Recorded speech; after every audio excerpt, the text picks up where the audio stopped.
Councillor William Sunnox, in Rural North Ward, standing in for Lewis Barber.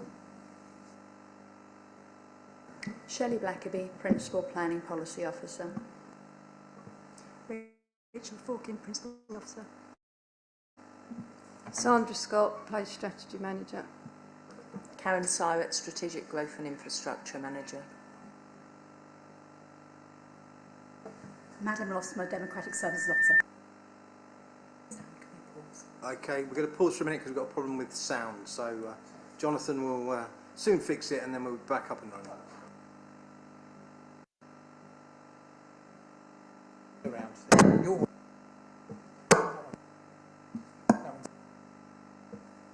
Yes. Thank you. So thank you. It wasn't working well.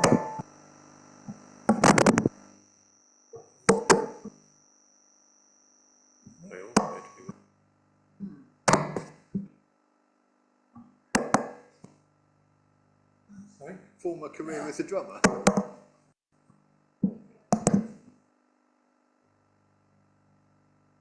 That one is definitely right. Do you want to check the have your say one? Yes.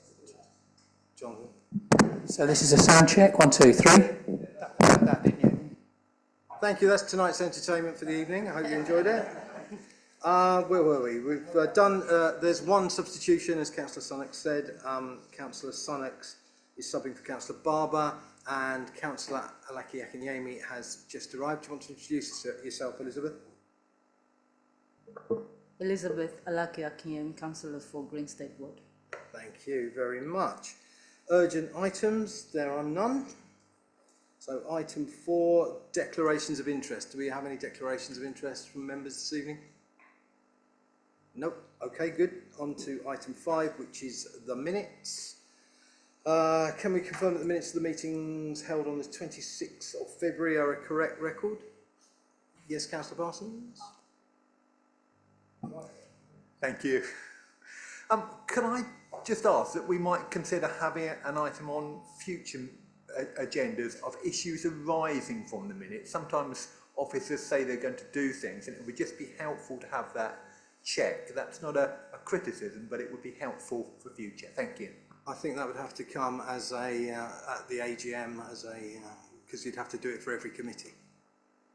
So yeah, matters arising. If you want to put that forward to but Mr. Clifford is coming forward with an explanation. Our Democratic Services Manager. Thank you, Chair. The reason that we don't have matters arising on any of our council minutes is that it has a slight danger of leading into further debate on items that haven't been given due notice in the agenda. So the idea of a local authority meeting is that you consider the matters that are on the agenda so that people get notice of them and councillors can prepare. So there's always a slight danger then if you have matters arising that leads on to further debate in the way that perhaps isn't intended. So that's why you have no matters arising, Chair. Thank you for the explanation, Richard. No, I can't take that any further. You'll have to take it up with your group or with the Democratic Services officers, Martin, but thank you for raising it. Okay, so we need to agree the minutes. Are they agreed? Good, thank you. I'll sign them afterwards. And so we're on to general have your say. We have 4 have your say speakers this evening, and thank you to the public for turning up in good numbers. It's good to see. The first is Sarah Kench from St John's Residents Association. Sarah, you've been here before. You have 3 minutes. A bell will sound after 2, then again after 3, and then you'll have a further minute after any response you might receive. So time will start when you start speaking.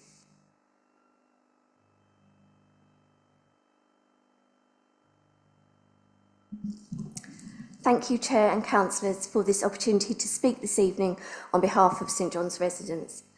To take the local plan forward to Regulation 19, the plan must be sound, have been properly prepared, based on robust evidence, deliverable within the plan period, and align with national planning policy. There is a myriad of work that the Council needs to undertake before it should move to Regulation 19 to address both strategic and site-specific issues. The work includes but is not limited to the following, which affects the proposed East Colchester housing development and Site 10256 St John's Fields in particular. The most important site-specific issue is the protection of the irreplaceable habitat Bullock Wood, an ancient woodland and triple F site in perpetuity.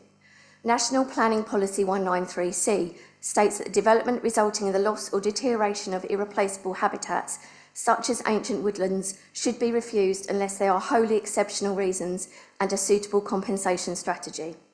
The Council has yet to demonstrate these wholly exceptional reasons to warrant development of St John's Fields, which will cause the destruction of Bullock Wood, and have not set out a suitable compensation strategy. The Council must undertake this work or withdraw the site from the proposed local plan. If proving exceptional reasons is evidenced, which is doubtful, a risk-based assessment to develop a suitable compensation strategy to protect Bullock Wood forever must be developed. This will require input from ecologists, hydrologists, drainage experts and others. The Council should not overlook the option of obtaining Bullock Wood by compulsory purchase, if necessary, as part of any compensation strategy. The weak infrastructure report from Highways offers no real solutions to support increased development, indicating worsening traffic congestion. Proposals such as a new junction illustrated in the Gladman-Gleeson Master Plan may compound this. The provision of increased primary care capacity, water, wastewater disposal and treatment, surface water drainage and the provision of power must be fully evaluated and mitigated. The viability that these services will be delivered in the plan period needs to be established now and not left to discussion between service providers and prospective developers. Finally, the combined impact of the Tendring Colchester Borders Garden Community and local plan sites 10616 and 10256 must be considered as one entity, as this represents a significant cumulative infrastructure burden on East Colchester. While the garden community includes strategic mitigation, the plan is not designed to absorb additional unplanned growth, so these sites must be evaluated as a whole. In the absence of these safeguards... Thank you, Sarah. Thank you very much. You will have the opportunity to do a further minute. Sandra, would you like to respond, please? Yes, thank you. The preferred options plan is a draft plan, and the matters that are raised, describing all the work that needs to be done and to demonstrate the plan is sound and justified and evidence-based and deliverable, is all part of the work which is being considered between the stage of Regulation 19 consultation and preparing the Regulation 19 submission plan. And that includes evidence that takes into account the cumulative impacts for the whole area and the whole plan, looking for across the plan period, including the garden community. So during the coming months, the work on the plan for submission, including identifying any amendments necessary to ensure, we'll seek to ensure the plan is sound and legally compliant. Thank you, Sandra. Sarah, you have another minute, please. In summary, the local plan going forward must be justified, evidence-based, deliverable and accord with national planning policy. As it stands, it is not. Significantly more detailed work is needed to address strategic and site-specific issues before any decision on a revised local plan can be made, and the St John's site should be considered in conjunction with the tendering community plans. Thank you. Thank you very much. Thank you for coming tonight, Sarah, and for your contribution. All these comments will be noted and taken on board as we take the local plan forward. Next speaker is Annette Butterworth, please, from Welshwood Park Residents Association. Annette, you know the rules, and you know when the bells are going to come, so the time will start when you start speaking. This question concerns the land designated in the draft local plan with ID 10606 Salary Brook Valley, north of Bromley Road. I speak on behalf of the Welshwood Park Residents Association. At the last meeting, the Planning Committee was congratulated at obtaining the highest level of feedback to a local plan ever received. So where is that feedback in your summary from anyone other than the statutory bodies? I couldn't find it, it's not there. Are you listening to us at all, or is this whole process just window dressing? I hope not. We have no confidence that our representations are being taken seriously or even listened to. Both Welshwood Park residents and St John's residents associations have submitted well-considered and material objections to the plan. A plan that, if it goes ahead, will have a considerable detrimental impact on Bullock and Welshwood and the surrounding area. Why aren't these documents included in the summary? What is the committee's answer to the fact that PP9 is as important ecologically as other areas that the planners have specifically excluded from the plan for this reason? PP9 should be excluded from the plan for the same reasons as Middlewick Ranges has been excluded. Any answer to that? Is there a satisfactory one other than it meets the government's target for land?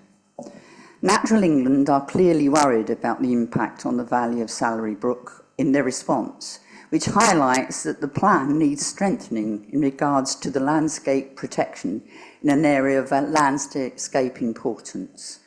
A very special landscape designation that now seems to be conveniently forgotten about. It's not good enough. The skylarks and bats present can't be conveniently relocated. Coalescence with the garden community. There'd be zero gap between Colchester and Tendring if PP9 is built on. What is the committee's thinking on this? We've had no answer. Essex County Council issued a warning in their response, re-transport on this, but every assessment should be looking at this. 7,700 homes, adding 2,000 into the same area road network. We would have another much worse situation than Stane Park, and it really isn't an answer to say that Colchester Council didn't okay that development. You are proposing this one. It's your plan, and it will create a disastrous mess on the road network of North East Colchester. All the evidence shows that. PP9 should be excluded from the plan. Thank you, Annette. Sandra, if you want to respond, please. Yeah. At the last committee meeting, the summary of the responses that have been received as a whole from the consultation was provided as an appendix and in a fairly detailed report that was discussed at that committee. That is not the end of the consideration of the representations. It is was just providing an initial overview of the response that we've provided. To this committee this evening, the report is pulling out more detail on the representations just from some of the key statutory consultees and infrastructure providers. The work on looking and feeding back and considering the implications of all of the representations to inform what amendments may be appropriate to the plan, further evidence that's necessary, is work that's still ongoing.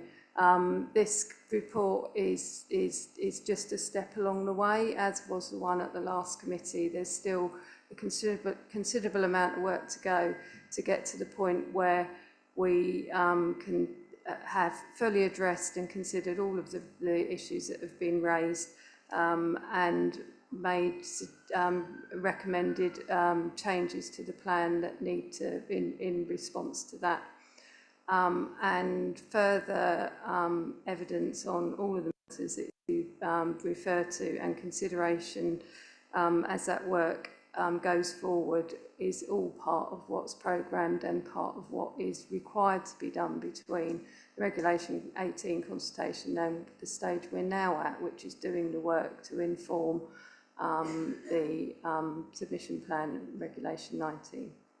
Thank you. Thanks, Sandra. You have another minute, Annette. So we will hear back on all our concerns and considerations, I hope.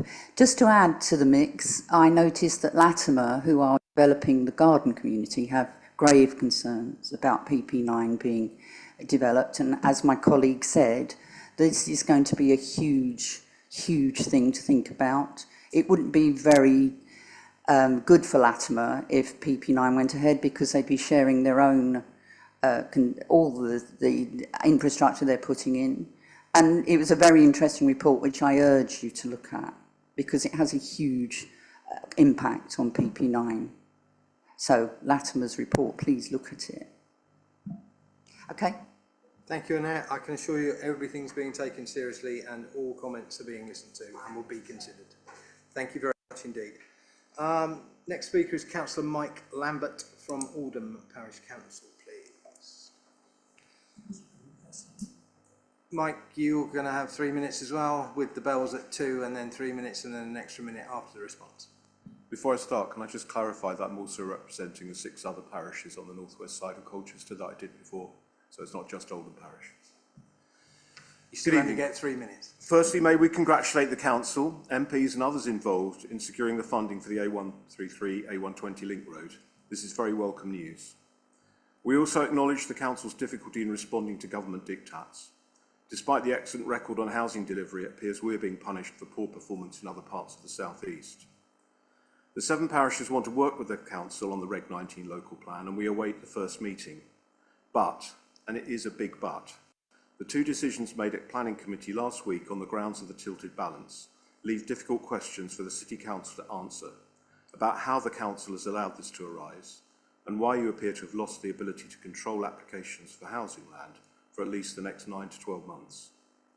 All 7 parishes are aware of further applications in the pipeline on sites that now appear vulnerable. The 5-year supply is hovering around 3.5 years, equating to pressure for permission to be granted for some 2,000 dwellings. Councillor Sun will eloquently describe, I'm sure, the short-term dilemma of having to grant permissions in advance of the local plan, and yet not being able to secure the minimum funding of $25,000 per dwelling recommended in the Newmark Viability Study. 3 Section 106 agreements on the permissions given since November are approximately $10,000 per dwelling below the Newmark figure, meaning you're already something like 5 million short on the infrastructure you require. Problems are compounded by the pressure to submit a Reg 19 plan by the end of a submission document by the end of December, and the risk that if the plan is rushed and the issues of infrastructure delivery, viability and phasing of development are not resolved, then it will be deemed unsound again. There has still been no consideration given by this committee to the principle of SIL to fund off-site infrastructure, and this is now urgent. We also note from the office's report tonight there may be further risks if the plan duration needs to be extended to 2043, requiring sites to be identified for another 1,300 dwellings which have not yet been subject to public consultation. It's essential to take the time needed to get the Reg 19 draft plan right, and we look forward to engaging in this process. We also know prematurity is difficult to argue. So what else is the Council going to do to protect our communities and the well-being of Colchester while we await the new plan? The short-term threat posed by the current policy vacuum needs to be acknowledged by the Local Plan Committee and explained in a public statement and why it has not been addressed earlier when first known. There must also be a public commitment to belatedly explore what options are available now to mitigate this risk and regain control as soon as possible, through discussions with and advice from National Government, Planning Inspectorate, Planning Council and the LGA. It's unacceptable if for the foreseeable future we're to be hit with the double whammy of allowing houses in the wrong locations whilst not even having policy in place to secure a Section 106 contribution towards known shortfalls in funding of infrastructure, increasing risks that Colchester grinds to a halt well before 2041. Thank you. Thank you, Mike. Sandra, if you'd like to respond, please. I'll start, and Karen may have some further points to add, but thank you. Firstly, just to say we have committed to engage further with the town and parish councils, and we will be in touch shortly, sending out communication with regard to that. We agree entirely progressing the plan, addressing all the issues highlighted, and the timescales are challenging. Officers are working hard to meet these tight deadlines, properly consider all the representations and work towards producing updated evidence and prepare a submission plan for all the reasons that Mike Lambert's just outlined. In the interim, as mentioned at the previous local plan committee, the development management process continues and the council can only consider applications received on their merits. The only route to considering the whole picture is through the local plan. The suggested need for doing something in the interim to mitigate the risk, again, was mentioned at the committee last month. And we're currently not aware of any options open to the council outside of the local plan to do this. And further delay to the plan will compound the position that we're currently in. In respect of SIL, Karen may have some further points to add, but the consultants have been asked to look at this further and provide some feedback. And the challenge with it's not possible to use the evidence that's prepared for the emerging local plan on viability in considering the local plan viability in section 106, that was done for the local plan for section 106 contributions to planning applications at this time. I think that's all I was going to say. Karen, I don't know if you've got anything else to add on those points. Karen, anything to add? No, I think Sandra's covered it, thank you. Thanks. Mike, you do have another minute if you wish to use it. Just to say it's very disappointing that there seems to be no alternative to but just accept things as they are. And I still really regret that you got into this position. And I do feel the council is culpable for not having thought through this before we got to this point. But we've known about this, these figures and these numbers for over 15 months, if not longer. And I think that the rest of the community is now going to put up with the consequences of that if your officers are telling you there's nothing you can do about it. Okay, I think you've prompted Karen to respond to that. Yeah, thank you. I think officers warned councillors more than 15 months ago of the implications of the new standard method and the implications for delaying the local plan. We knew the tilted balance, the presumption in favour of allowing sustainable development would take effect from February 2026. So we have done as a team as much as is possible within that timescale to bring the plan forward as quickly as we can. Having said all that, in terms of plan making, I'd also say if there's grounds to refuse a planning application, then we will.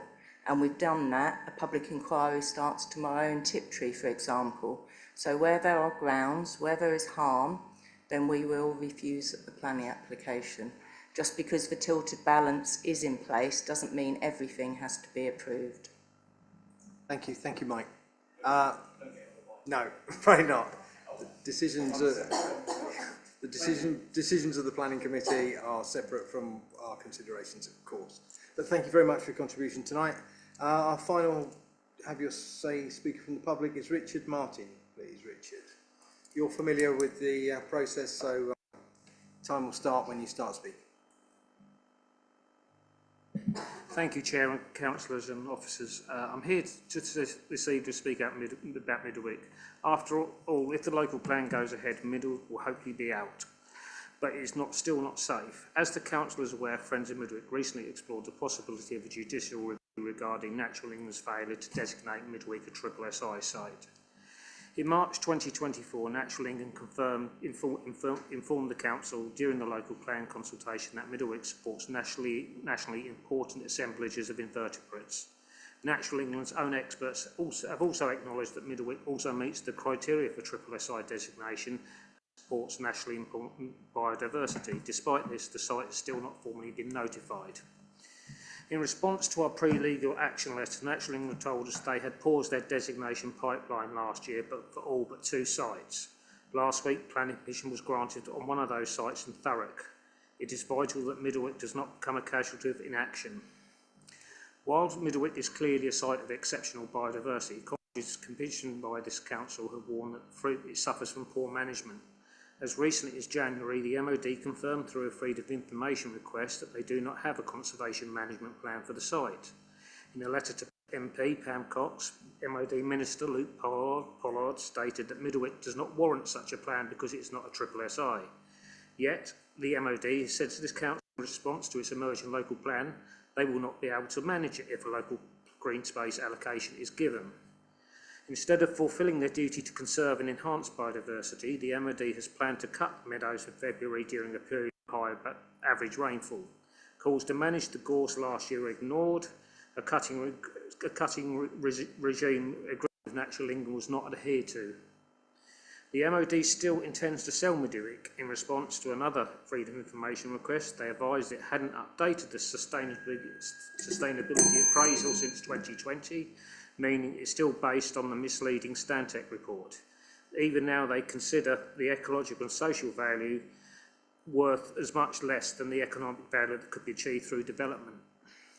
We therefore ask this council to confirm its commitment to protecting Middlewick for the future generations. We welcome a recommendation to designate part of the site as a local green space, yet the MOD objects, claiming it would interfere in the conservation management plans. While we would welcome one, no plan currently exists. The local green space designation will provide protection under the NPPF and act as an important safeguard for both biodiversity and community access. Will the council commit to ensuring the local green space and strategic biodiversity opportunity areas remain in the draft local plan? Thank you. Thank you, Richard. Sandra, please. Yeah, as has been mentioned before, and I think the committee is aware, the process and decision to designate as SSSI is entirely down to Natural England. The policy position in the Preferred Options local plan on Middlewick is based on the most up-to-date evidence that has been prepared by the council. The specific comments on the policy proposals that are included in the plan in respect of Middlewick will be including the representation from the MOD will be considered as we do the further work on considering the representations. The evidence that underpins the plan as drafted in respect of Middlewick remains relevant and will also inform the considerations going forward.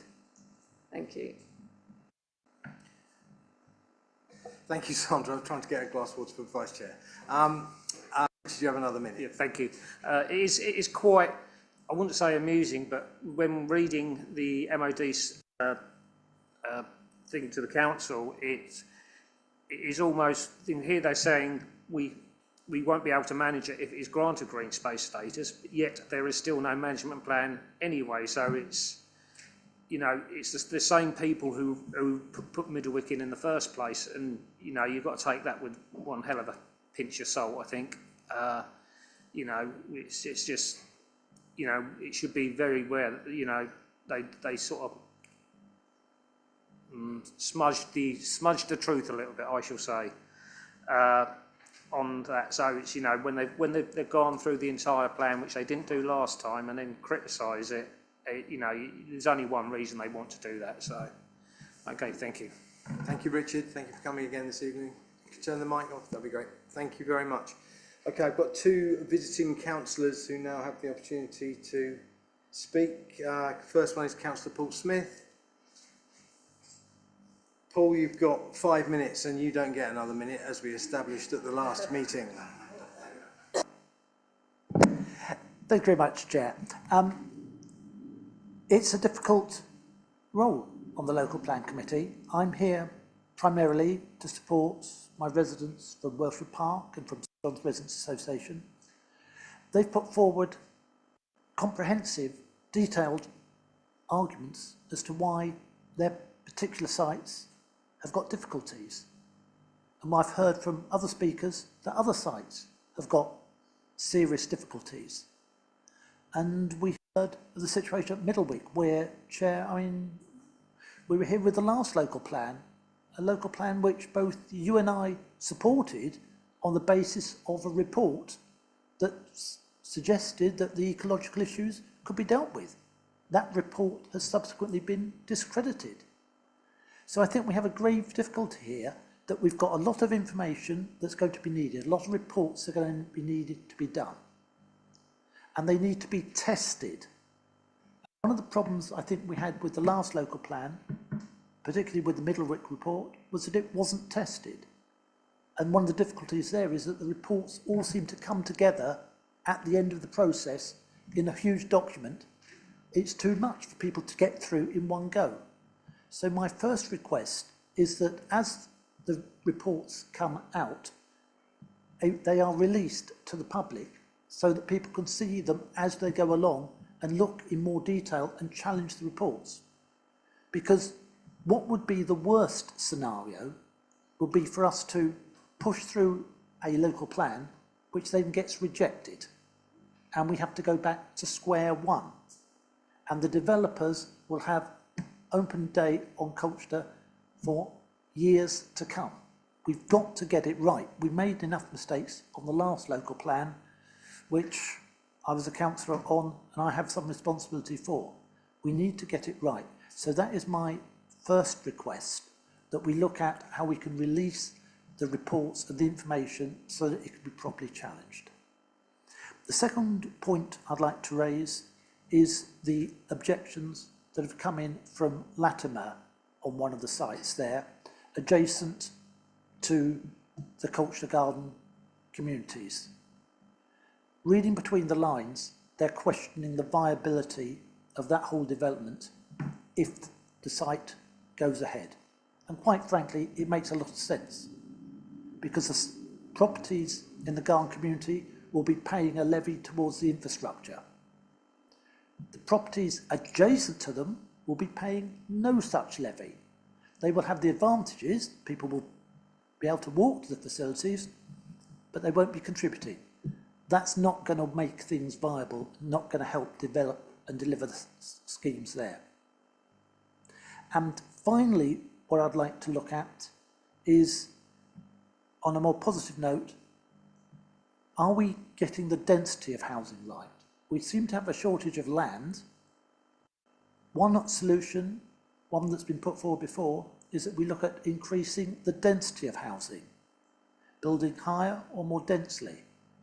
That would mean we'd need less land and cause less struggle. There would still be considerable issues with the infrastructure that would need to be addressed. And it seems to me that when we're looking at the sites, we do need some logic.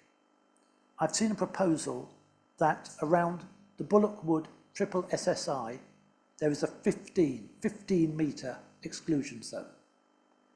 There is a 50 metre exclusion zone around the Garden community. Surely a triple SSI deserves a greater degree of protection than the Garden community. Nice as that Garden community is, and good as it should be protected, but I do think those issues need to be looked at. But finally, members, you do have my sympathy. This is a very difficult set of decisions here, and I don't think there are any good decisions. There are only tough decisions and least worst decisions. But I can urge you to make the least worst decisions and produce a diligent report that the inspector will approve, and that it will look carefully at the sites, particularly the ones that I've highlighted. Thank you. Councillor Smith, any response, Sandra? I could make a few comments on some of the points. I think in terms of the evidence being made available, I think there's already an enormous amount of evidence that is available, and as evidence is prepared going forward, when it is available and ready for publishing, it will be published and it will be available for comment and challenge as part of the examination process going forward. Some of the evidence, because of the nature of it, that's still to be done, the timing of how much in advance of sort of consideration of decisions by the committee is will inevitably be more limited just because of the time that it takes for that work to be prepared. But as it's prepared, it will be released and published. And just in terms of all, I think in respect of all the other points, I think heard all the points, and in terms of the detail that's raised by the particular representations, and all of the representations indeed will all be considered, including those you referred to from Latimer. Thank you. Thank you, Councillor Smith. Our other visiting councillor is Councillor Sarah Naylor. She's on her way. Here she comes. Sarah, as you know, you've got 5 minutes. Your time will start when you start speaking. Thank you. Thank you, Chairman. Thank you, Committee. Chairman, I'm always interested in the use of language, and I'm struck by how the language that this council uses to discuss the seismic changes in the way and quality of life is unrecognisable from the language that residents choose to use. Earlier, Annette Butterworth says there's no confidence that residents' representations are being taken seriously, and other speakers said there's really no alternatives. However the council chooses to dress it up, this draft local plan is deeply unpopular, as is the policy that's driving it and forcing former market towns like Colchester to build 20,800 houses. Unbelievably, another 26 sites have been brought forward. Chairman, 3/4 of those are in village locations or very nearby. So that's more houses for Oldham, West Burgle, Braeswick, the list goes on. There seems to be no understanding about the impact on villages, I mean the true impact. Mike Lambert's representing 7 parishes near the A1124, and if all of these allocations are built, it will double the current population of those parishes, and we can imagine what effect that will have on that road, which is already at a standstill several times a day. There's absolute fury in the villages I represent, West Burgold, Oldham, Eight Ash Green, and a deep disbelief in the rest of my ward of Lexton and Braeswick that any small city can be told it must build vast quantities of housing without any consideration for the infrastructure. In the 5 minutes I've got, it's not possible to go through all the reasons why the sites in my ward and the city that we all represent are unsustainable in the true meaning of the word. As ever, there are more questions than answers. We must have an infrastructure first policy that commits funding to the serious deficit in the capacity of our roads, our hospital, and the wishes of residents that are supposed to be sacrosanct in neighbourhood plans. Anglian Water says there's no capacity for sewage in multiple locations, including West Burgolt and its near neighbour Langham. In the case of Langham, the sewage treatment centre won't be the answer. It will produce more water that empties into the Black Brook that then goes downstream and floods Dedham. So there are sites that are allocated already in Langham but can't be progressed for the reason of capacity of wastewater processing. And then we come on to the issue of what's in this actual report about national highways. They say they can't give you a view on this plan because there's not enough evidence. The work that should have been done, that they need to make those points, hasn't been done. The transport evidence base and the strategic transport assessment which support this plan are still being developed, they say. They indicate that junctions 25, 26, 28 and 29 are already under stress. Mainline sections of the A12 are forecast to operate close to capacity during the planned period.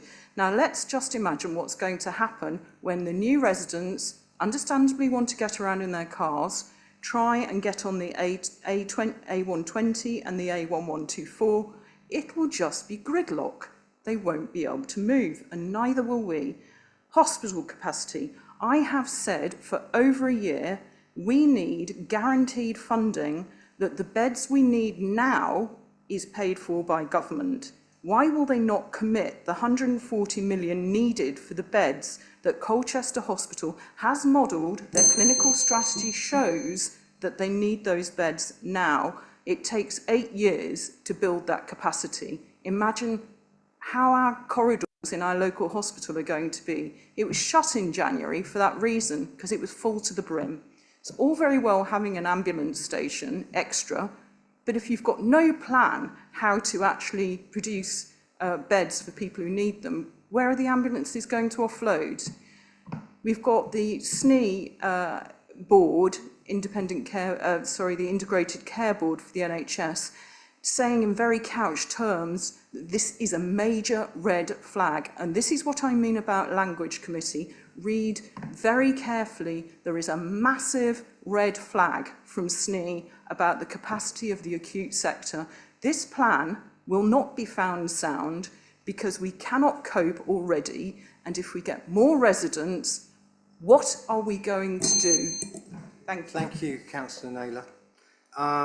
There's a lot of party politics in that this committee isn't at liberty to discuss, but I will discuss that with you outside of this arena. Sandra and Karen. I'll make a few comments and then Karen may well wish to add.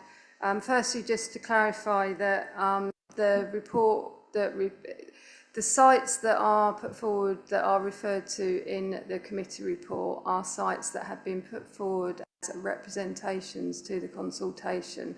They're the equivalent to sites that were put forward through the call for sites earlier on in the process.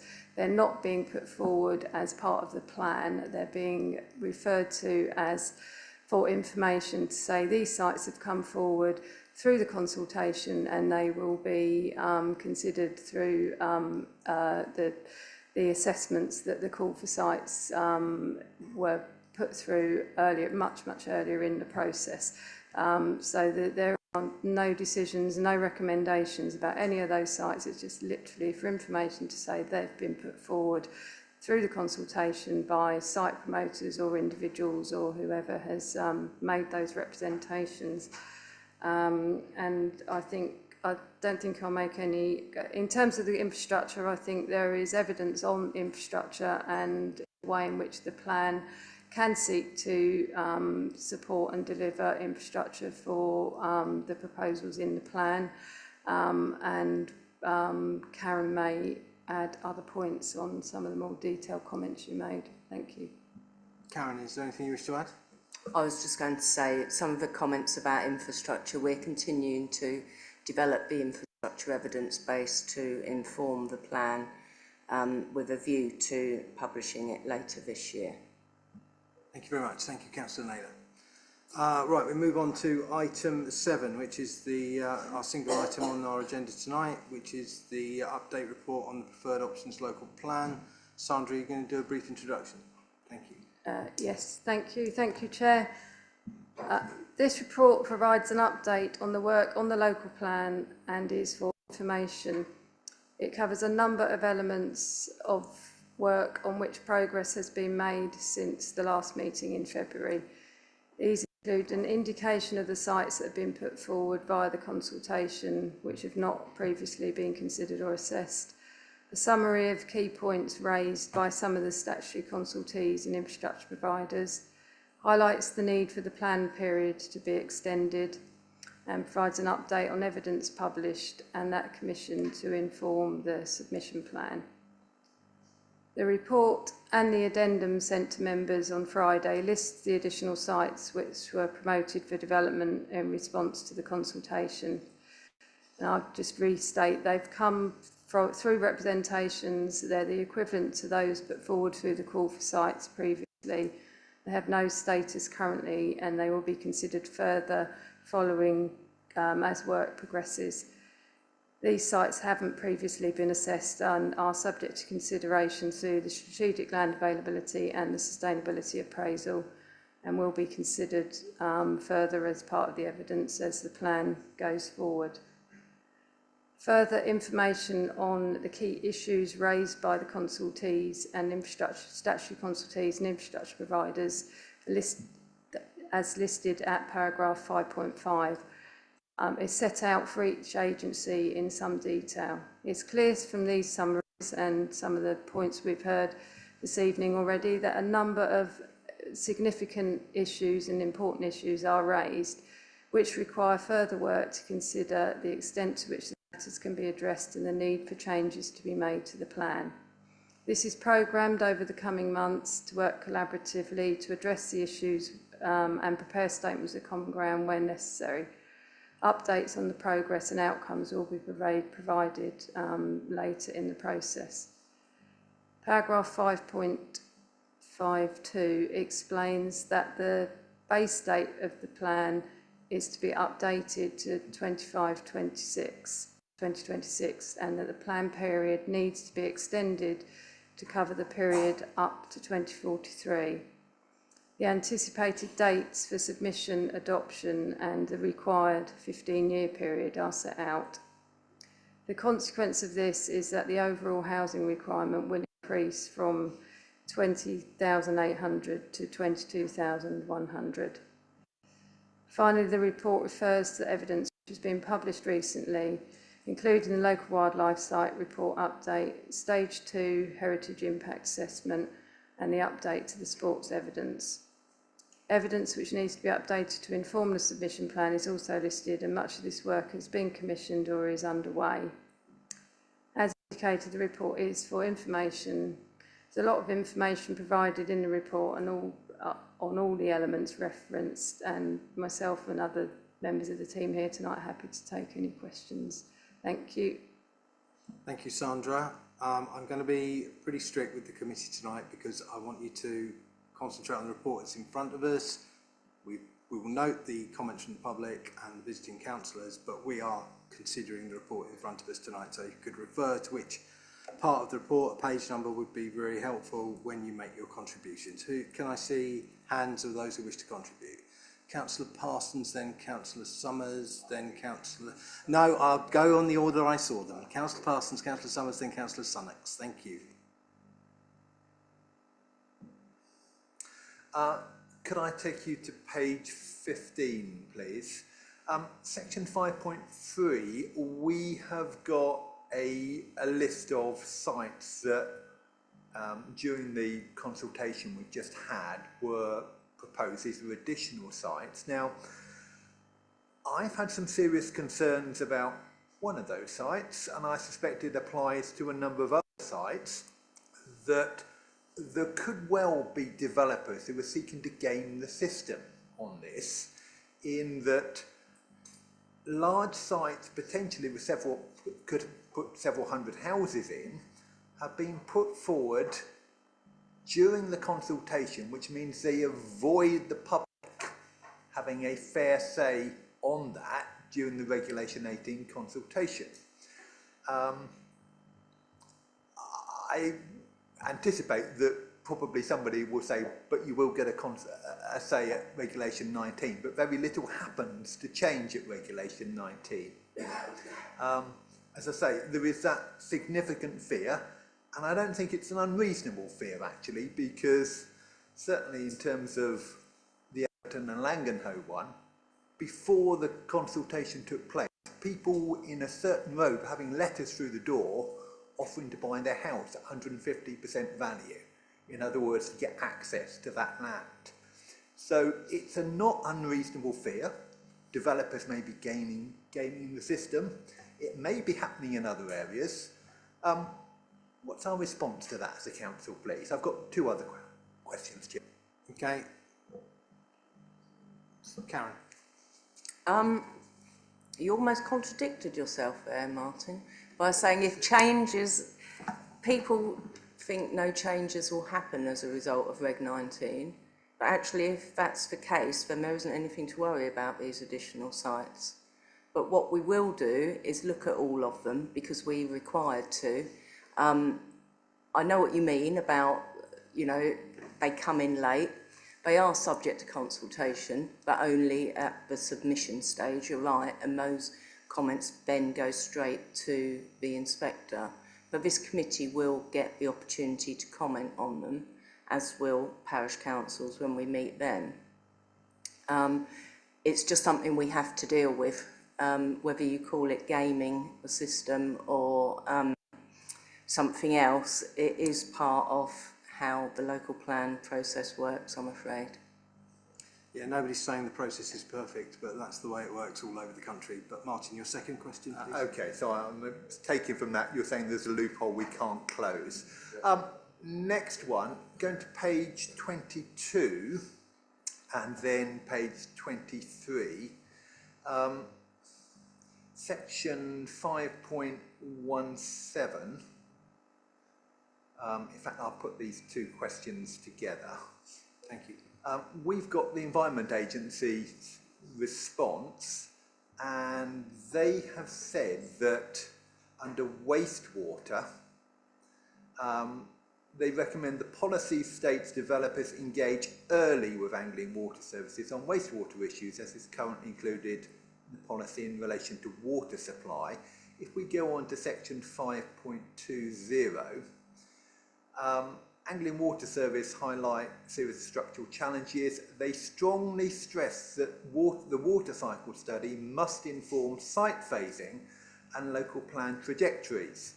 Across many policies, Anglian Water requests wording change to reinforce the need for early developer engagement. Now, I think we need, as a council, to hold up our hands on this one and say we got it badly wrong, because I raised precisely this issue at this committee twice at the end of 2024, two separate meetings. I was given assurances at the time by officers that the water cycle study would be available before the site allocations for housing were done, to ensure we had sufficient water supply and sufficient wastewater. What actually happened, and we still don't know why it happened as a committee, was that the site allocations were done 2 weeks before we actually got the intermediate stage of the water cycle study. And because of that, we had situations like Langham, which Anglian Water said we didn't even know we were going to get that big housing allocation there. There's not sufficient wastewater treatment. I really feel that we should be at least saying we got this wrong here. I, not infrequently, as a councillor, as a ward councillor, have to contact Anglian Water, did it today, about burst water pipes, about sewage overflows in villages, and we're having a go at Anglian Water, but actually we got this wrong, and Anglian Water are making a really valid point here. And I think we need to be honest. It does us no good whatsoever to sort of fudge over this. We should have had the water cycle study done as we were promised before the site allocations. Thank you. Response, please, Sandra.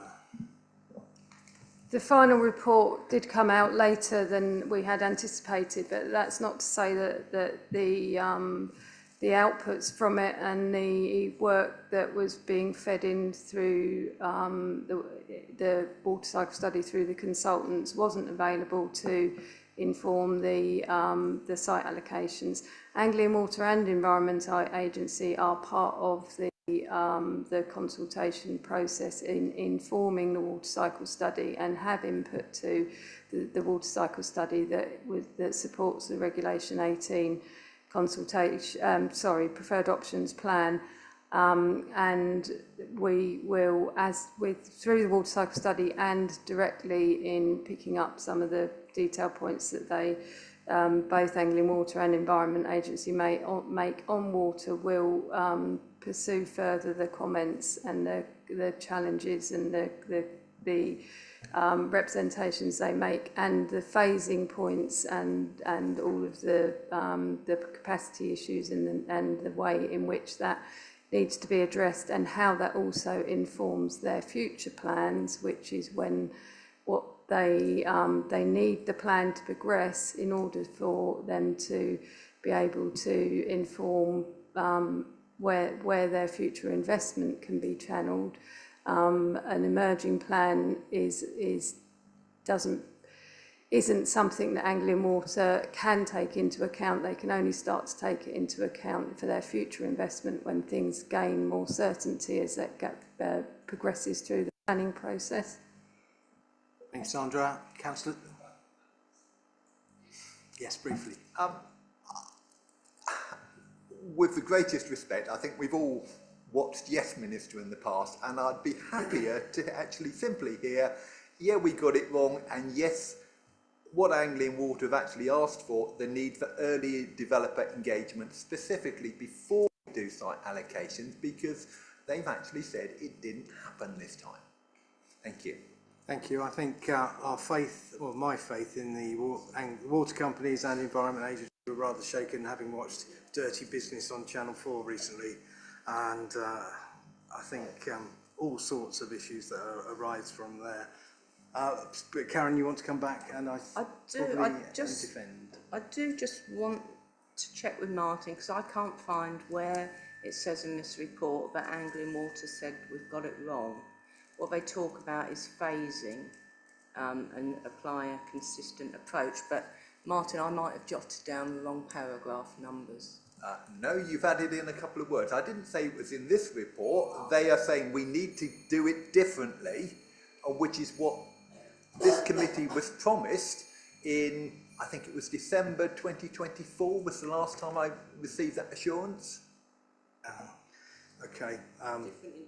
Absolutely, and I tend not to believe anything that any of the water companies are saying at the moment. I haven't watched that programme. But okay, Natalie Summers, please. Councillor Summers. Thank you, Chair, and thank you to the officers for putting this report together. Just got a couple of points.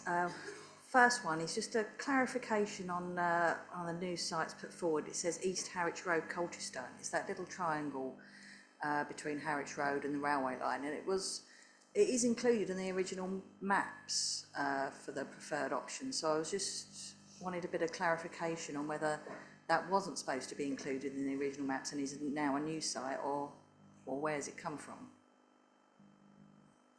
Can you answer that, Sandra? Well, is this on in the main report, not on the addendum, Nat? Yeah, it's obviously on page 15. It says East Harwich Road, and then when we get down to the maps, it's it's just a little triangle. Sandra's found it.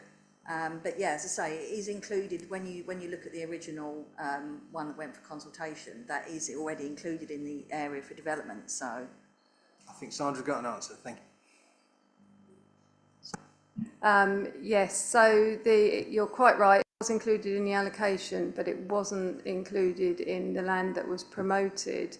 There were two major parcels of land that were promoted that have made up the PP9 allocation, but in addition to that, there's additional land in order to make the allocation linked together and provide the opportunity for a comprehensive approach. Additional land that wasn't promoted was included in the allocation, and that triangle of land was put forward as in response by a site promoter as part of the representation. So there's an additional promoter adding an additional parcel of land to make up as part of that allocation.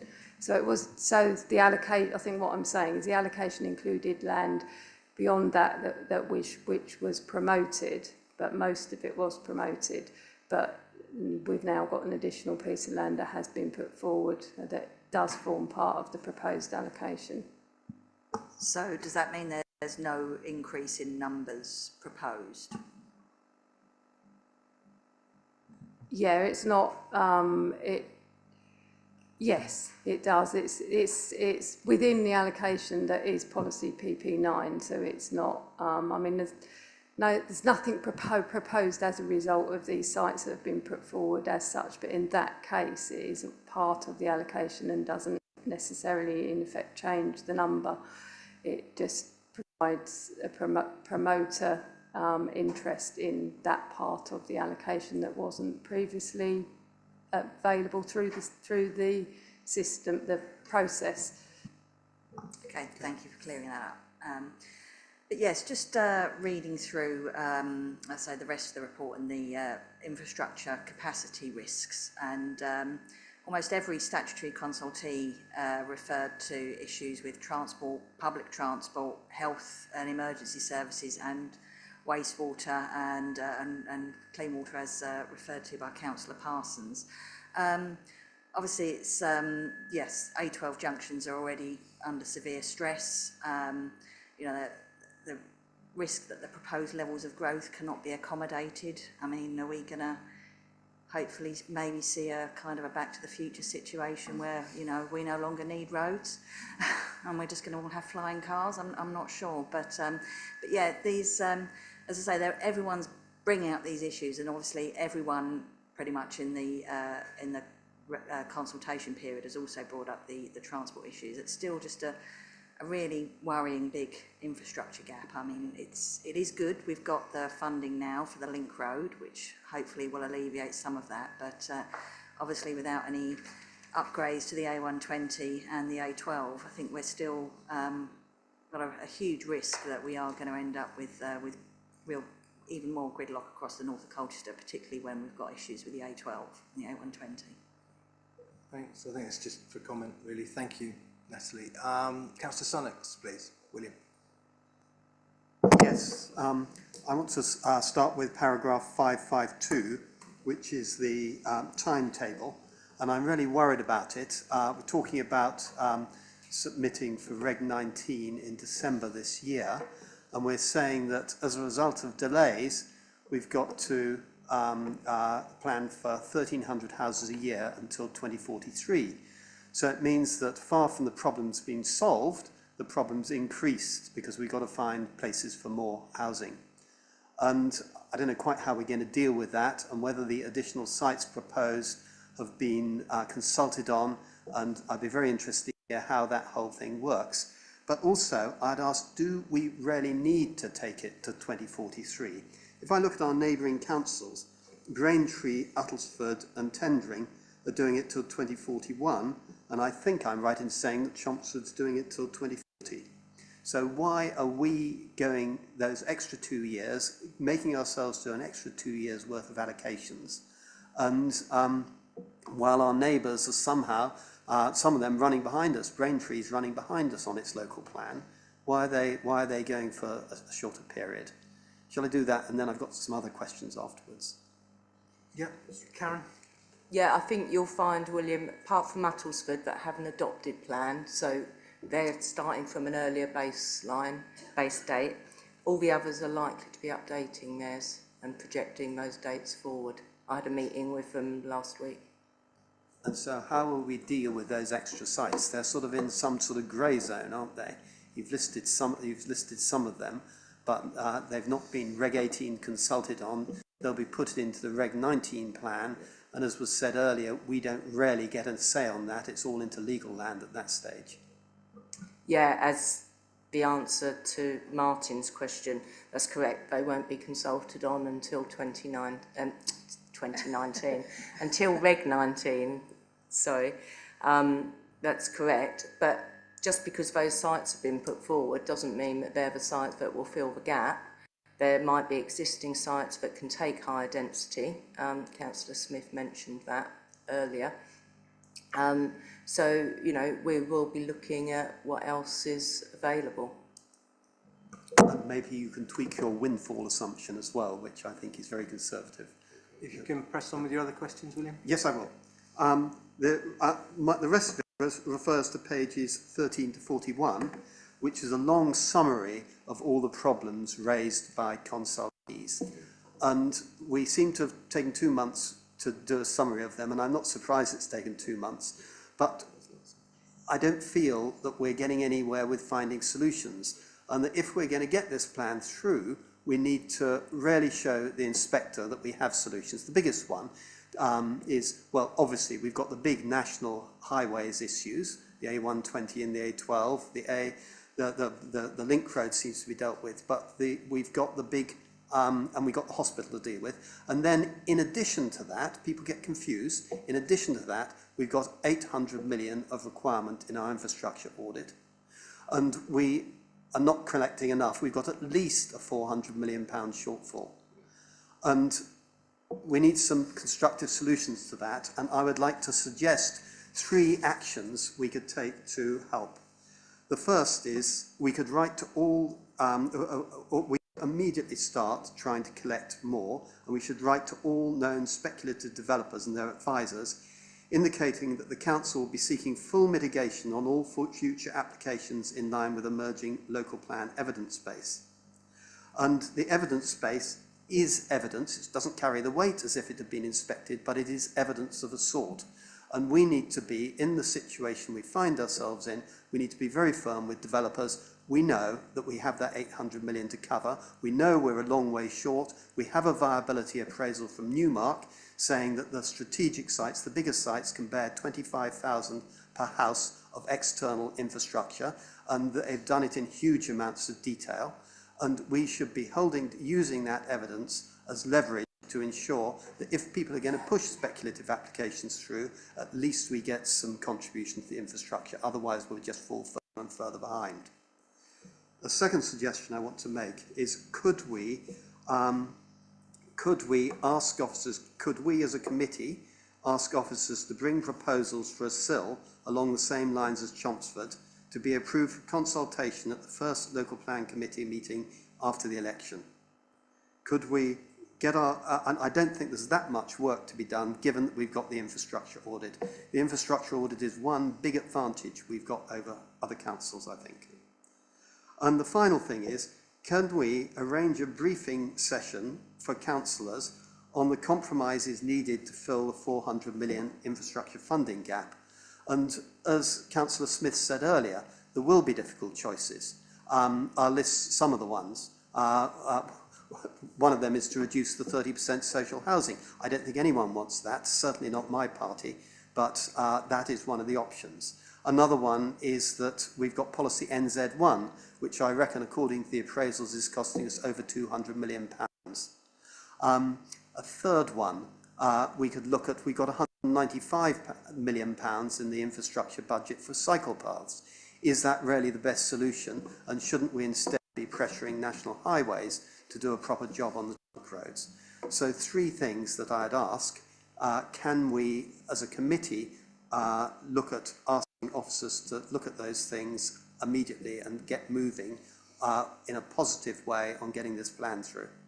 Thank you, William. We have got briefings for all members on the 26th and the 31st of March, which I know some of those issues will be addressed at. But Karen, are you going to answer those, please? Yeah.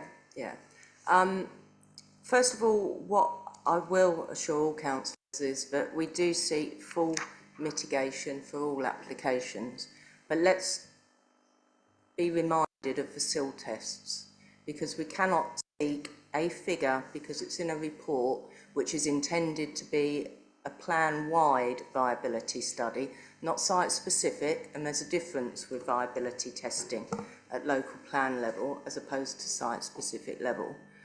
But what we are doing is SIL tests, sorry, to go back, I'm getting carried away. We can only seek developer contributions where they are required to mitigate the development that's been put forward. So the reference to contacting prospective applicants would apply to those making planning applications, so outside of the local plan process. So we can only say, if you're going to make an application, you mitigate your development. That means we can seek contributions if they're required to make a development acceptable, they're directly related to the development, and they're related in scale and kind to the development. And providing those 3 tests are met, then we'll seek contributions for a range of infrastructure items, which can push that figure per unit up to 25,000 or whatever was in the Newmark report. When you take into account education, highways, community facilities, public open space, sport, leisure, archaeology, libraries, the list goes on, and they do add up. But in all instances, we can't seek them. And I think one of the reports that went to Planning Committee last week, if I remember correctly, the Education Authority said they wanted money towards primary education, possibly early years, but not secondary. So, that figure slips down. What we can do through looking at the whole plan is look at comprehensively what's required across the city area, not by one development. Because again, one development, whether it be of 10 units or 100 units, will have a different infrastructure requirements compared to looking at several sites of a similar size. So, we are doing what we can on seeking full mitigation. In terms of community infrastructure levy, we can certainly do a report on SIL for the first committee after the election. Whether it will be as advanced as Councillor Sunnox wants is another matter, but we will do what we can do. We've already instructed consultants to look at some sensitivity testing in regards to the community infrastructure levy, so we can report back on that as a first step, if not more. And then in terms of briefing sessions for councillors on funding the infrastructure gap, we have got 2 sessions in already. We certainly want to increase those and cover more aspects, so I think that is very much one of them. And to reassure you, we're looking at all policy options, some of which you mentioned, the net zero policies, and some of the others that also have a cost implication associated with them. So that will all come out in the next stage of work. Thank you, William. Yeah. Thank you, that's very encouraging. Just coming back on with one question. How did it work? For years we've collected Section 106 on the basis of fairly unspecific educational requirements. Do we really have to show that every single site is directly related to some educational requirement? We've had it's so unfair on developers. Sometimes they get a huge, great chunk for secondary education, and sometimes, like at Great Tay, we had one, absolutely nothing at all. And it seems to be whether the county asks, it's not our fault, but surely we can say that every single development is going to produce a certain quota of children who are going to need secondary school places. So that should be a standard for everyone, so developers know where they are. Karen? Yeah, that is the approach they take. Each development of a certain size generates a certain number of pupils dependent on the house size and house type, and that's what they work on. But if there's only, say, 10 secondary places resulting from the development, and there's capacity in the local secondary school for 12 additional pupils, they can't justify seeking a contribution. And that's where a no contribution request comes from, if there is capacity in the system. Thank you, William, for those helpful comments. Have been noted and will be taken up. Councillor Kelly. Thank you, Chair. Right, I'm going to zip through this because I've got a few bits that I'm going to make. They're in line with the agenda thing, starting at point 8. So that's the consultation bit. I'm going to try and keep it in line with these agenda items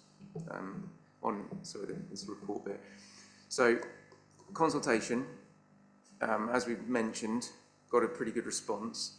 And this is a question: how are we, all of us here, going to work through those things? Obviously there are thousands of them, that's too many, and I realise they've been summarised, but can I have a specific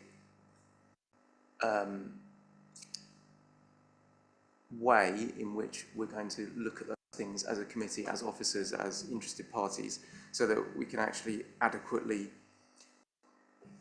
assimilate the information contained therein? And that sort of also covers on publicity considerations, which is point 9. Again, obviously, people are aware of this, people are interested in it, and I think we therefore would need to go through as much as possible that's been submitted to us. I know it's a big job, but it affects a lot of people. Number 10, this is more of just a question really, around 700 grand on this. I'd just like to know how that's all spent. The additional 200 grand, what's that come from? Where do we come from? I'm not saying don't spend it, I'd just like to know exactly where does that go.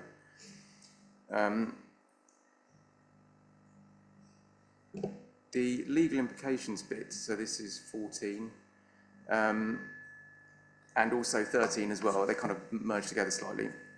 And this is just me highlighting, because I know I keep going on about this, about policy ST7, and that we really need to talk about it, because I do believe it is a poison chalice that could cause us to get into a very difficult situation if we haven't adequately considered it, because it could lead us into a position where we have development foisted upon us that we can't do anything about, because we necessarily have to reject planning applications, meaning we don't hit our numbers.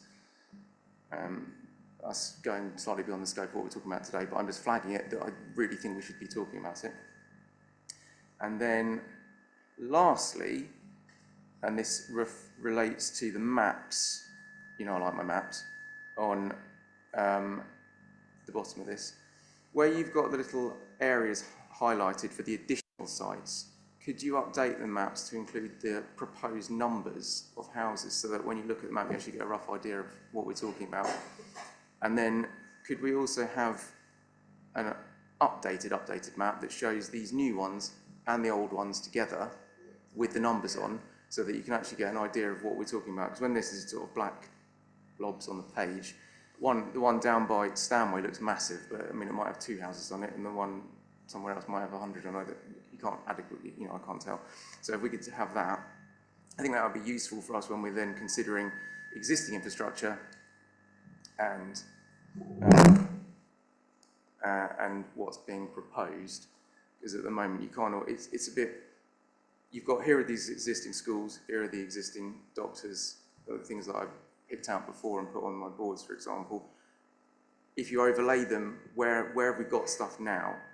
Where are we proposing to, we're not proposing to build now, where are people saying that you could build, not proposing to build, because obviously they are quite different. Yeah, that's it. Thanks, Sean. Sandra? Yeah, I'll take the last point first, if that's okay.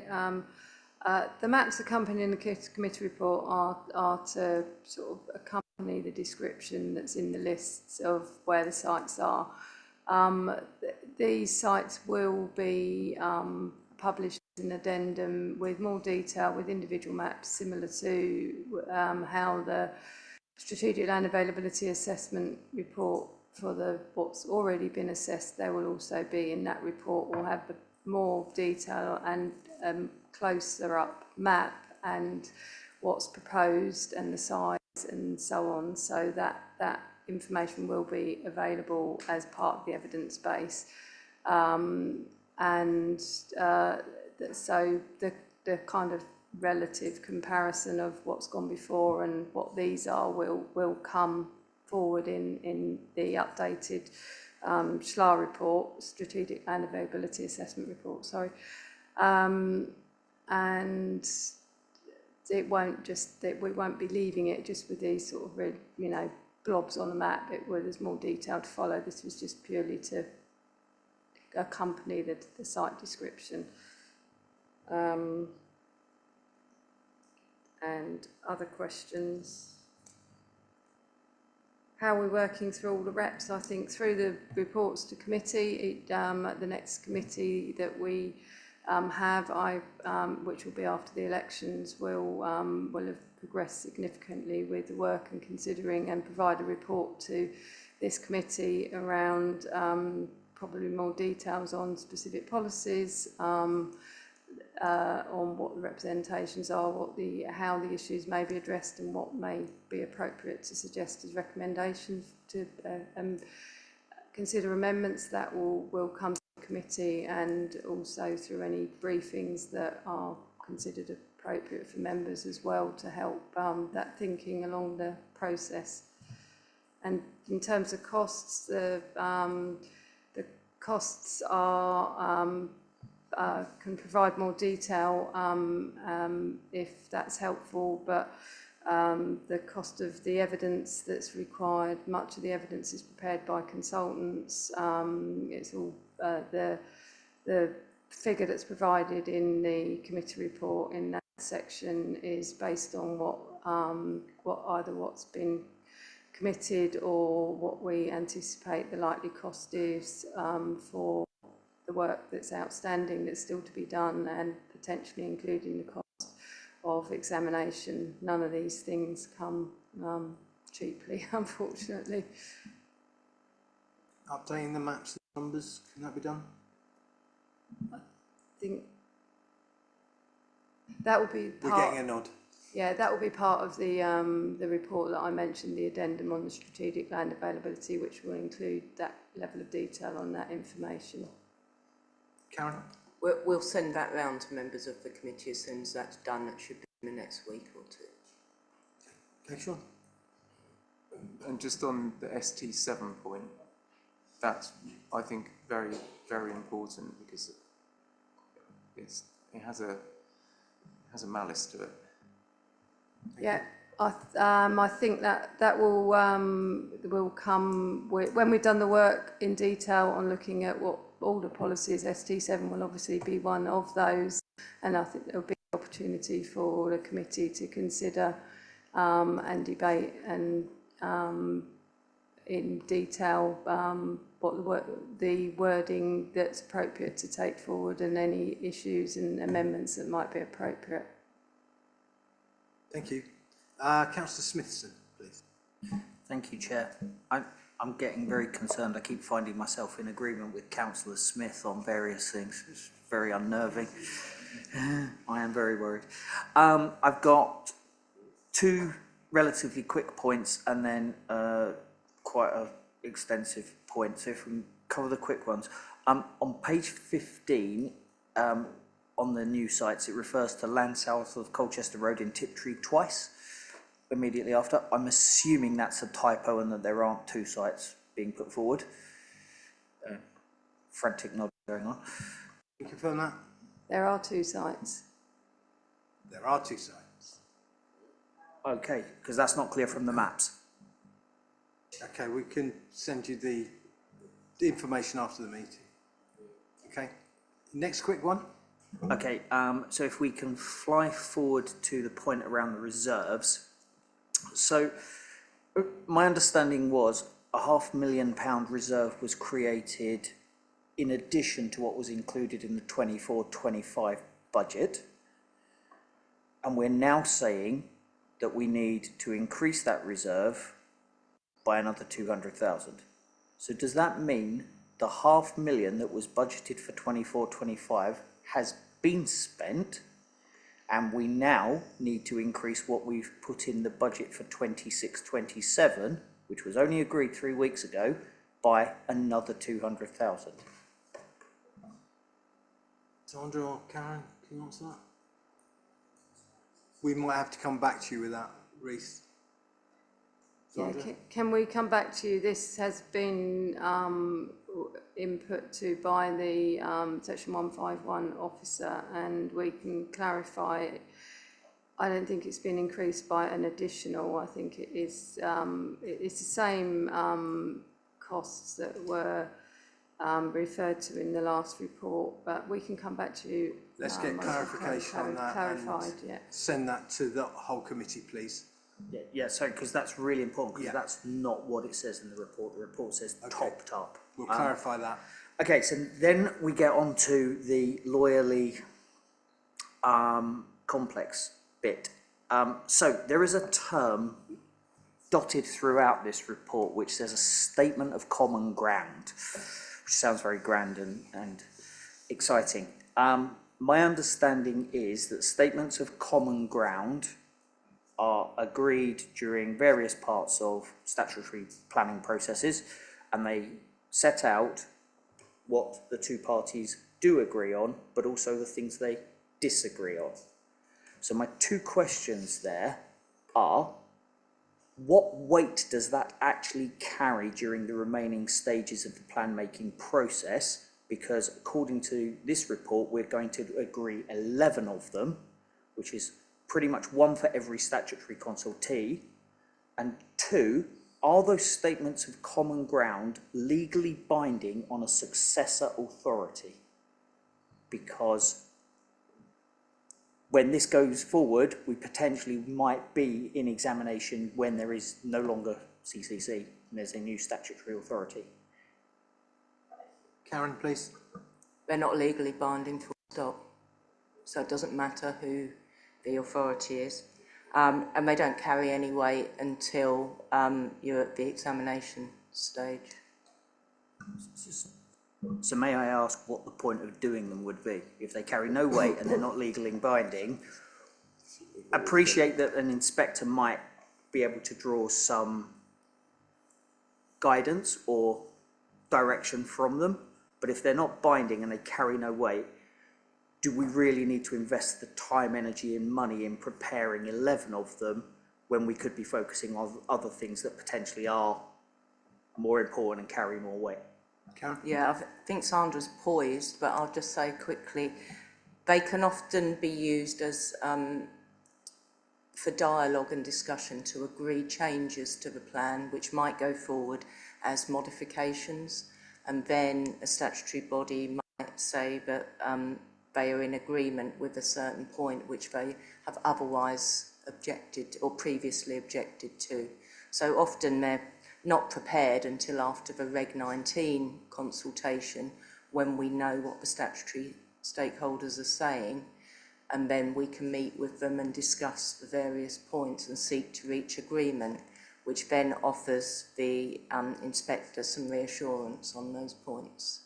So, but they are useful tools to have, and they've been used effectively in the past. You were poised, Sandra, as Karen stolen your thunder. I was only going to say that I think they aid examination hugely, and often statutory consultee responses are reams and reams and reams of information, and it helps just sort of drill down to what are the issues, what they in examinations are concerned with, the points of difference. So I think, you know, it's time well spent to help in the long term, really. Thank you. Yeah, if I may. So the reason I ask is obviously in my day job, I come across statements of common ground when we get to the tax tribunal, and they are generally agreed facts on which no one disagrees and no one then seeks to try and dispute. What I think you're saying is that's not the case here. People can still go, well, I might have said that, but it's not really binding, whereas in a tax tribunal, a statement of common ground is actually binding. The judge will take it into account. Yeah, I think that's what Karen said, wasn't it? Yeah, the inspector will take it into account. That's the important thing. And whilst it's not legally binding, an agreement such as that will be used by the inspector to inform the plan and any subsequent modifications that are required to the plan. There's an expectation that there won't be any change to what's agreed in those statements. Thank you, Rhys. But no further indications. Can I move the committee onto the recommended date? Andrew, you always do this. No, because I haven't said anything this evening. I've listened to other people, and actually almost everything I would have said has been covered, Tim. So, particularly by Councillor Summers, actually, very good to hear. And it's a good report, but it is fascinating to see just how many of these consultees are saying exactly what we've been saying regarding infrastructure or lack of it. I just want to ask, coming back to planning issues, tilted balance, etc., and whether any of this information can be used. I've got, obviously, Marks Take, Copford area, we have some quite large sites. We've got I know of at least 2 speculative applications, quite large, which are incoming. Given what National Highways have said, where they've said junction 25 and 26 are under significant pressure and they'll need significant interventions to make the plan work, let alone anything else. Can we use the consultation responses we've had from them to defend against some of the issues that we're going to have from significant applications in the area of those junctions? Karen? No. It will feed into any consultation, but those national highways, county highways will be consulted separately on each individual application. So any evidence prepared for the local plan might be used to inform their response, but they will be responding on a site-by-site basis, which is obviously what I've warned against all along, and that's always my fear. So yeah, I think it's relevant, but unfortunately doesn't carry the weight that it might. Thank you. I will now move us to the recommendation, which is to note the update on the progress and overview of the key issues identified in this report, which will be considered further to inform the next iteration of the local plan. Is it noted? Yeah, nobody against? Thank you very much. Thank you for your attendance tonight. Thank you for all your support this year as we're going through the local plan. I think the next official meeting of the committee is after the election. So thank you from Vanessa and I for your support as committee members, and it will carry on after the elections. Thank you very much. Thank you for the public for attending. Declare the meeting closed.